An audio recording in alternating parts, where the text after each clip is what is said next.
Yo guys, අද අලුත් video එකක් ගෙනලා තියෙනවා. මේක පොඩ්ඩක් විශේෂයි. අද අපි යන්නේ බයික් ගැන රිවිව් එකක් දෙන්න. කොහොමද හැමෝටම අපි දැන් ඉස්සලා කිව්වා වගේ මේ අපි පදින බයිසිකල් ස්කූටර් මොනවාද මේ ස්කූටර් කියලා ඔයගොල්ලන්ට අපි කියන්න තමයි අද යන්නේ. අපි බලමු අපි පදින ස්කූටර් දෙක මේ ස්කූටර් දෙක නම් එකම ජාතියේ එකම මොඩල් එක.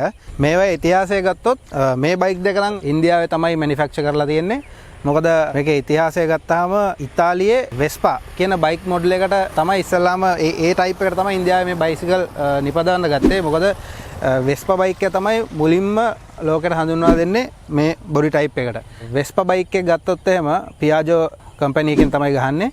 වෙස්පා එක ඉන්දියාවත් එක්ක ගහන ගිවිසුමකට තමයි වෙස්පා කම්පැනියේ තියෙන බොඩි ටයිප් එකටම මේ බයික් එක ඉන්දියාවේ නිෂ්පාදනය කරන්නේ. බයිසිකල් දෙක ගත්තොත් එහෙම වෙනසක් නැහැ. එකම වගේ තමයි යන්නේ, එකම ටයිප් එකකට තමයි යන්නේ. පොඩි වෙනස්කම් තියෙනවා ඉතාලි බයික් වලයි ඉන්දියන් බයික් වලයි. මේක ඇවිල්ලා ඇත්තටම ඉන්දියන් බයික් එක. මේක Bajaj Chetak කියන මොඩල් එක. බලමු අපි මේක ගැන විස්තරයක්. බොඩි ටයිප් එක ඔයගොල්ලෝ ඔක්කොටම හොඳට පේනවා.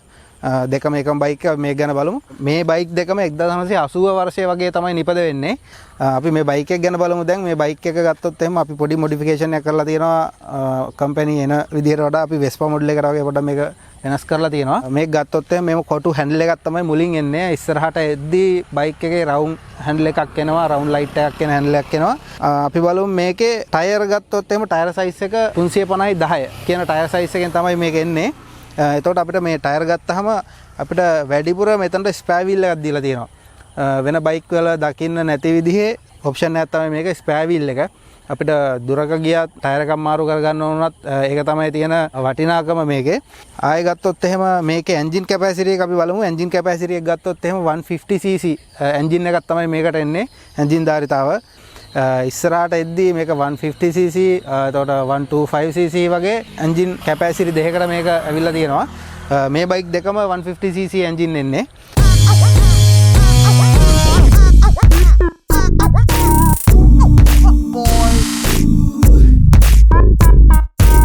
එතකොට මේක බැටරි ආපු නැති මොඩල් එකක්.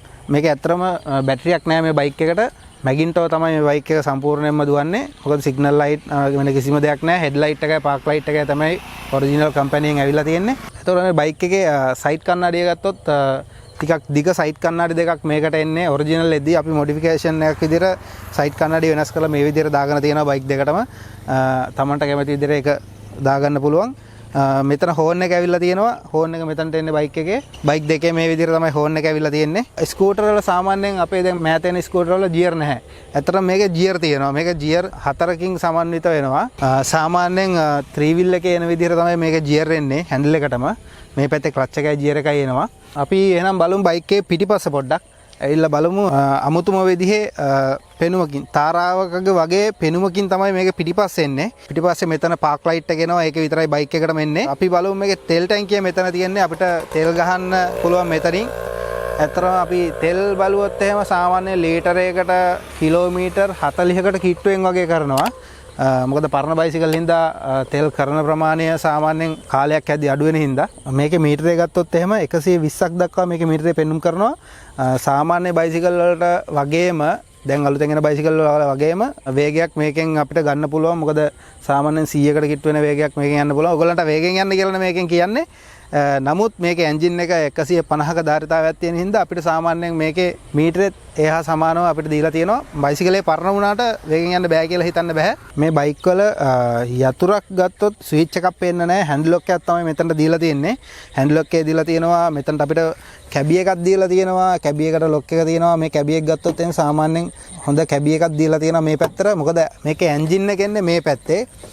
එන්ජින් එක සයිඩ් එකට එන හින්දා බයික් එක පොඩ්ඩක් සයිඩ් එකට බරයි. අනිත් බයික් වගේ නෙමෙයි. ඔයගොල්ලන්ට එන්ජින් එක බලන්න ඕන නම් පොඩ්ඩක් ගලවලා පෙන්නන්නම්. මේ තියෙන්නේ මේකේ එන්ජින් එක.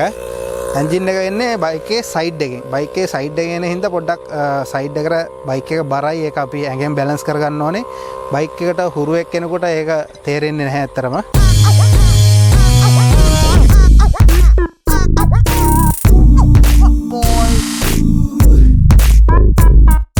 හරි එහෙනම් අපි බලමු බයික් එකේ පල්ලෙහා කොටස දැන්. පල්ලෙහා කොටස ගත්තොත් එහෙම මෙතන තියෙනවා අපිට පිටිපස්සේ බ්‍රේක් එක. ඔයගොල්ලන්ට පේනවා.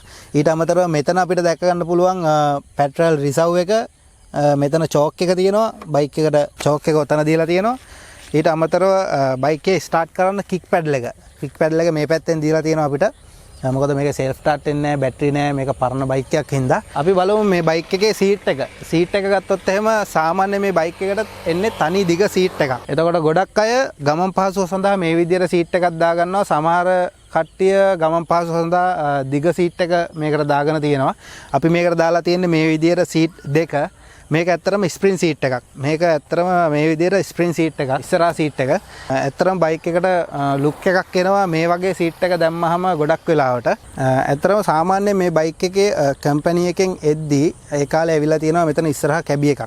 ගොඩක් බයික් වල දැක ගන්න පුළුවන්. අපි ඇත්තරම ටයර් එක මෙතන ඉස්සරහට අරන් තියෙනවා. ඒකේ පෙනුම පොඩ්ඩක් වෙනස් කරලා තියෙනවා. Tamanට කැමති විදිහට ඒක හදා ගන්න පුළුවන්. මොකද Vespa බයික් එකේ ඉස්සරහට මේ විදිහට ටයර් එක එනවා. එහෙනම් අපි මේ බයික් එකත් ඒ විදිහට අපි හදාගෙන තියෙනවා. එහෙනම් අපි දැන් මේ බයික් එකේ රවුමක් ගිහිල්ලා බලමු.